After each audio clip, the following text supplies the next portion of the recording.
আসল সুখ কোথায় জানেন? অন্যের মুখে হাসি দেখার মধ্যে সুখ। আসল শান্তি কোথায়? অন্যকে ভালো রাখার মধ্যে সুখ। আমরা পাই না কেন জানেন?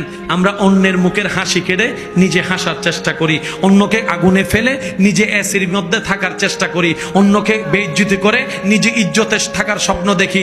কখনো পাওয়া যাবে না, কখনো পাওয়া যাবে না। কারণ রবের বান্দাকে, রবের সৃষ্টিকে যে কষ্ট দিবে, রব তাকে কখনো ছাড়বে না, রব তাকে কখনো ছাড়বে না, রব তাকে কখনো ছাড়বে না। রব্বুল আলামিন অতীত বর্তমান সব জানার পরও হাসরের বিচার রেখেছেন। তার অন্যতম একটা কারণ হচ্ছে এই দুনিয়াতে যারা টাকার কারণে বিচার পায় নাই, সম্পদের কারণে বিচার পায় নাই, পাওয়ার না থাকার কারণে বিচার পায় নাই, সম্পদের জুলুমের কারণে অত্যাচারিত হয়েছে, বিচার পায় নাই। আল্লাহ সবাইকে হাসরে নিয়ে বলবে, বান্দা দুনিয়াতে তো টাকার কাছে তোর ন্যায় বিচার হেরে গেছিল, শক্তির সামনে তোর ন্যায় বিচার হেরে গেছিল, জনপাওয়ার না থাকার কারণে তোর পক্ষে কেউ কথা বলে নাই। ও বান্দা, হাসরে আনছি আমি, আল্লাহ আছি তোর পক্ষে, এবার আমি ন্যায় বিচার করেই দেখাবো।